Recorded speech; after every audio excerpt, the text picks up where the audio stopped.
All right, guys, last but not least, let's talk about lookalike audiences. Lookalike audiences, like I've said before, are one of the biggest advances in modern advertising. It allows you to take a seed or source audience that's very small, right? 100 people, 1,000 people, relatively small, right? And then use Facebook's unbelievable algorithms, complex algorithms and data to be able to say, okay, there's 100 people in my custom audience. I want to make that way bigger so I can actually advertise to a ton of people and scale my advertising campaigns to people who are probably also interested. So of that 100 custom audience, we're going to go out and find, hundreds of thousands or millions in some case who share as many characteristics as possible with my source/seed audience, which is usually a custom audience, right? And so what we're going to do to actually go ahead and create that, and I wanted to kind of show all of the different things that you might see here. So when you create custom audiences, that are too small to be able to make into lookalike audiences, you'll get audience is too small, right? Or you can say, it'll say ready right here, or it'll say populating. And when you have a lot of data, like if I did, for example, a custom audience of all of my website traffic in the last month, since it's over 100,000, it can take a couple of hours, even sometimes overnight, for Facebook to actually populate that, because it has to go out and match all of those people's pixel ID to their user ID to their Facebook accounts to be able to let you actually advertise to them. Right, and so we're going to create an audience here, and instead of choosing custom audience how we have been, we're going to choose a lookalike audience. And lookalike audience, it kind of looks like this, right? Find new people on Facebook who are similar to your existing audiences.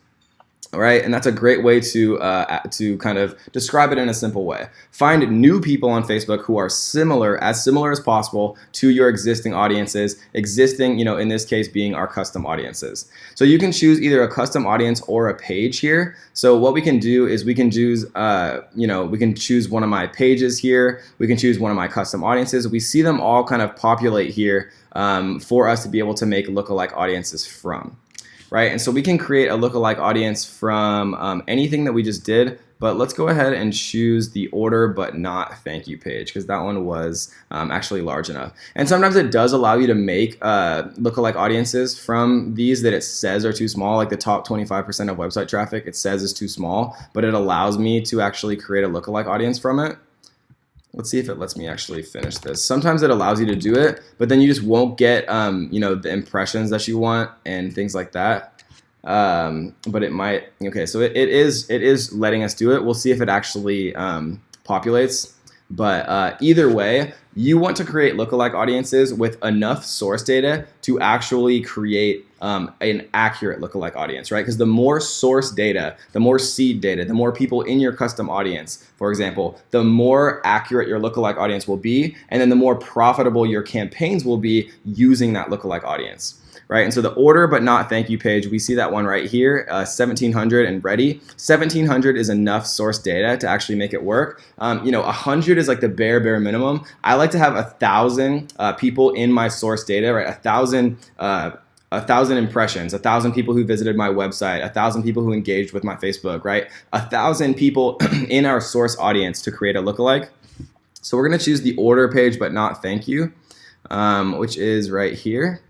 And then it asks for us for a location, right? So location is an important one. So most of us, or not most of us, but some of us are going to be advertising in the United States. So we're going to choose United States here, but you can actually also choose other countries if you want to expand into other countries. So let's say that everyone that you generally sell to is in the United States. And so you have all of your source data, all of your seed data, all of your pixel data and events and things like that are coming from people in the United States. But let's say you sell a digital product, for example, then you want to expand. But you don't have any presence in the UK, for example. What you can then do, right, is you can actually choose the UK here, and Facebook will say, okay, well, there's 1,000 people in our source audience from the United States. Let's go find people who are similar to that source audience in the United Kingdom, right? And so it's a beautiful way to kind of expand internationally, leveraging the unbelievable amount of data that Facebook has. So we're just going to choose the United States here. And something that I do want to note, you have to have at least 100 people in your seed audience to make this work sometimes, especially with Facebook pages. So like if you try to do a Facebook page as your source and then the location as like Zimbabwe or like some kind of smaller country or a country that doesn't have as many Facebook users, it's not going to let you do it.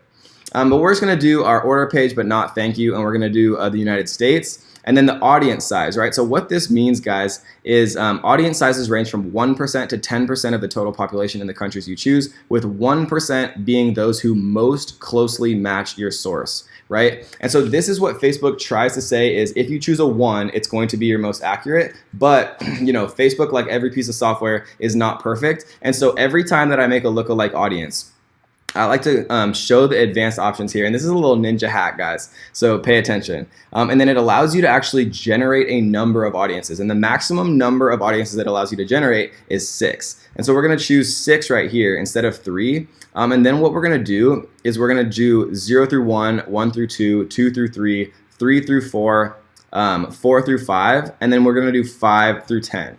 Right, so now we're going to generate 6 different audiences here, and then we can split test all 6. And what you'll find, guys, is the 1, right, which is technically, according to Facebook, supposed to be the most accurate, is not always going to give you the best results. I've had times where like my 2 through 3 has performed 10 times better than my 0 through 1. And that's just, it's just the chaos theory, right? Facebook and no piece of software is perfect. What makes you successful on Facebook, like I said, have said again and again and again, is testing, testing, testing. So the more, split tests that we can do with all of these different audiences, the more audiences that we can test to see what's working, the better, right? And so what we're going to do is we're going to hit create audience, and then Facebook is going to perform some unbelievably complicated kind of algorithmic stuff in the background, and then all of a sudden it's going to create these lookalike audiences. And then when we go to create our advertisement, all we have to do is select this specific lookalike, and we are ready to go, guys. So I hope you enjoyed that one. That is lookalike audiences.